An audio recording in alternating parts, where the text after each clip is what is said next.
This little falcon here is Eric. Now today we're going to go through what makes Eric Eric and tell you about all his personality traits and a little bit more about this very, very special little falcon.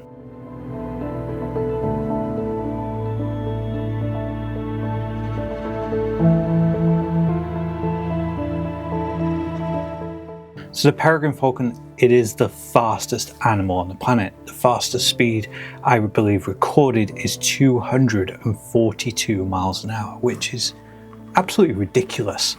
A lot of people will say they're cheating when they're going this kind of speed, but essentially they actually propel themselves faster and faster in a stoop. So they go really, really high up, fold their wings in and come straight down in a stoop. But there are actually done so many studies on the peregrine falcon. We learned so much about this bird through scientific research, filming, recording. They are just absolutely the tippity top. The speed is just incredible, and if you ever see a peregrine in the full stoop, you'll completely understand why. They did, however, skew things when they did record 200 plus miles an hour, because they were generally doing it from hot air balloons, aircraft, getting them to skydive, do those dives from such incredible heights that a peregrine falcon would never normally reach. Obviously, peregrines, they're generally hunting things like pigeons and other small species of bird. As such, those birds are fairly close to the ground, so they're never going to hit their prey at 200 miles an hour, say. They're not going to get the height to do that, and obviously 10,000 feet up in the sky is way too high for their prey to ever be.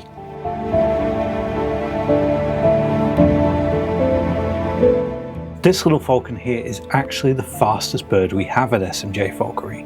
So when we fly our birds, we do have a GPS tracker that fits to them by Marshall telemetry, and this GPS tracker gives us all sorts of information and statistics, including their height, their speed, total distance flown. Incredible bit of kit that has changed how we fly our birds. Over the years, we've kept a speed record of our birds, and Eric here topped out at 138 miles an hour during a demonstration last year. Absolutely incredible, incredible bird.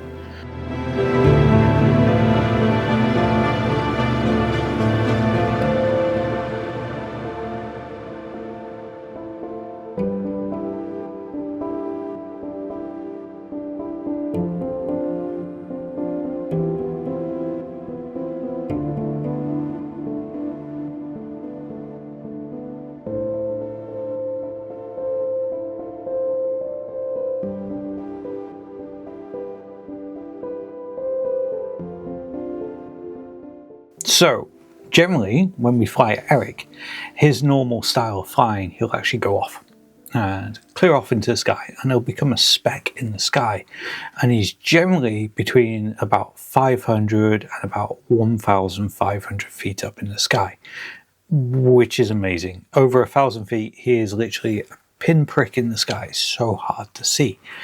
So without this GPS tracker, we'd never be able to know where he was. Honestly, they've literally changed how we fly our birds, and it gives me so much more trust with my birds when I fly them.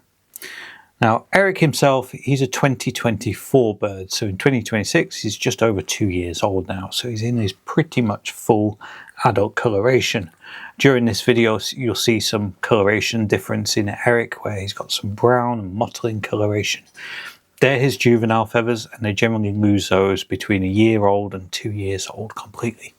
So as you can see with Eric, he is a very handsome chap. Now he's got his full adult coloration. And the difference and reason for that different coloration is to naturally give them a little bit of a safety net from other adult wild peregrines that have established nests.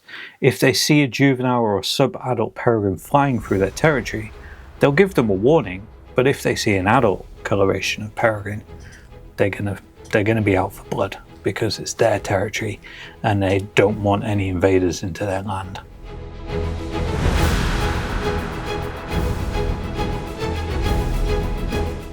Now, Eric is a full imprint peregrine. I say imprint, that basically means he's been completely hand raised by humans. As such, he is very heavily bonded to people.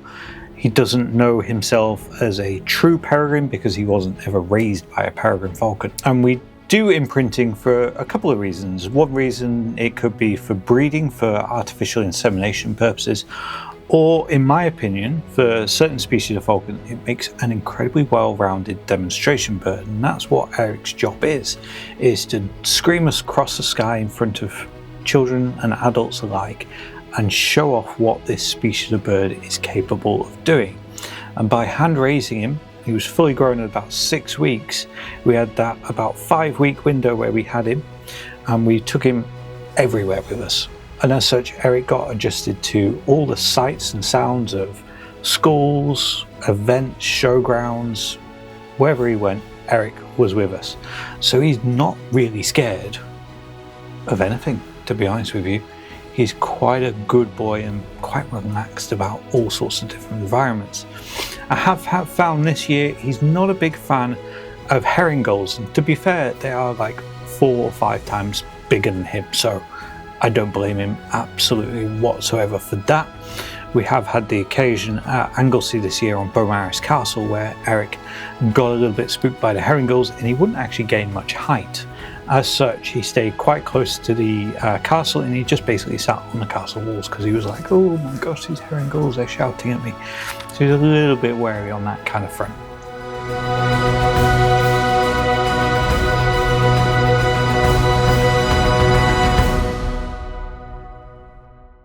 If you're enjoying the video so far, please don't forget to give us a subscribe. It's a free way you guys can help and support and show your appreciation for these magnificent birds of prey.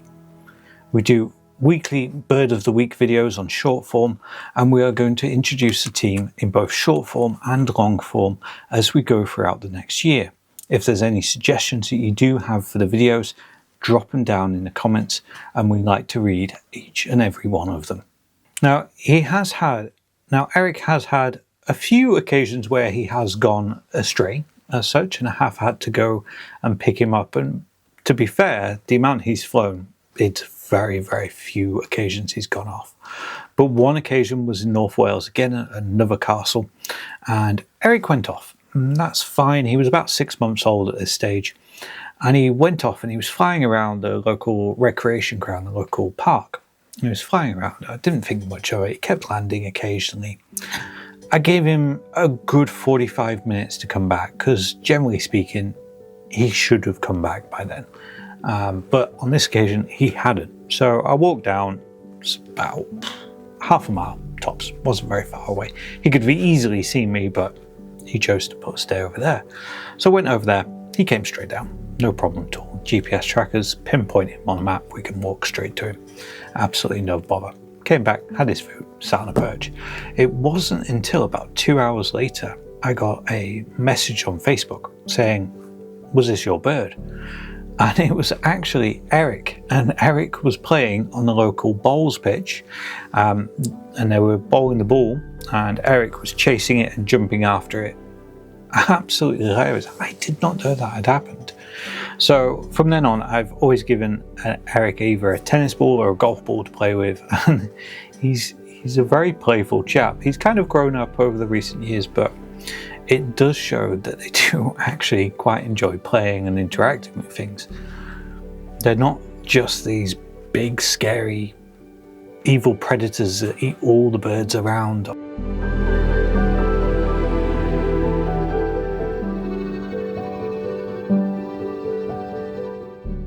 The other time Eric did go off, it was only a couple of weeks after this. It was one of Eric's biggest flies he's ever done. He went off.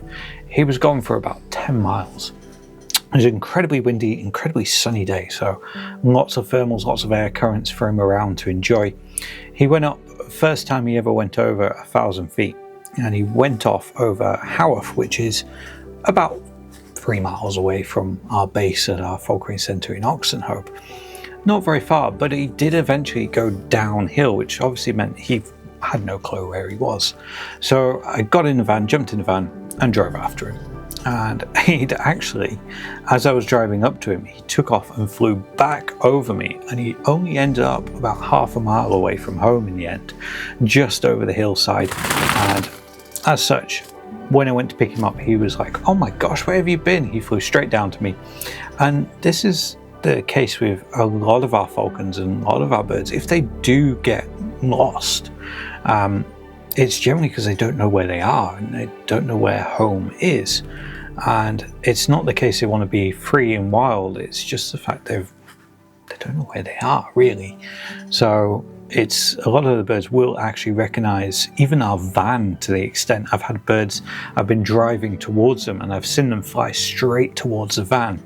I've even had falcons like Fandango, who was a hybrid with a gyrfalcon and a peregrine falcon. He was off for 2.5 kilometers away. He was up to 3,500 feet up in the sky, and we were watching him on the GPS tracker slowly going further and further away. And he started to zigzag on the map, and I was like, oh, he's looking for me. And he was going off, and he went off that way, and he turned like a dog's leg, and you could see him, and he did a 90-degree turn and literally came straight as an arrow straight back to me. And at that point it was a good 1.5 kilometers away from us. So it shows how incredible their eyesight is to see us from that far away and recognize us as, you know, safety and home. It's honestly one of the best feelings. We have actually fitted Eric with a tiny little camera. It's an Insta camera. I think it's Go 3S that we've fitted. It weighs about 40 grams. It's probably the heaviest thing he could actually carry. A bird that only weighs, he's about 620 grams is Eric, so 40 grams is quite a weight for him. But this camera has captured some amazing footage of him flying around. It's beautiful to see, kind of a peregrine's eye view essentially of the world that they're flying in. And some of the passes and some of the ways he flies really, really close. It's incredible how they work. And there's quite a few things that go into making a peregrine falcon the way they are. Eyes are absolutely phenomenal, so they can see things way faster than we can. So like old TVs, if you ever put your phone or a video up to an old TV, you'll see the lines in the TV as it's flickering. Or an old light that you get, those tube lights. Those ones flicker under a camera as well, and these guys can actually see those lights flickering with their bare eye because of how fast their eyes process things. I believe it's 129, I don't think it's frames per second, but it's very similar to that. They can process things way quicker. So like here, he can follow my hand absolutely no problem at all as I move it super quick. No bother whatsoever. They also have two fovea in each eye, so they can see things in clear focus in front of themselves, but also off to each side as well. And they'll often use kind of their side eye, they'll tilt their head to look up like that. If there's ever anything scary above them, or to check out if there's something above them there, they'll tilt their head to the side.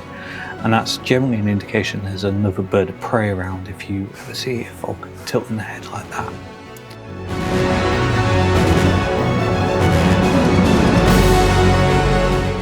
They also have a very incredible breathing system. So they've got their nares, their nostrils, and they've got these tubercles in the middle. And this helps deflect too much air from going into their lungs. And it means they can process air better as they're flying. And peregrines have bigger nares than most other species of falcon because of how fast they fly.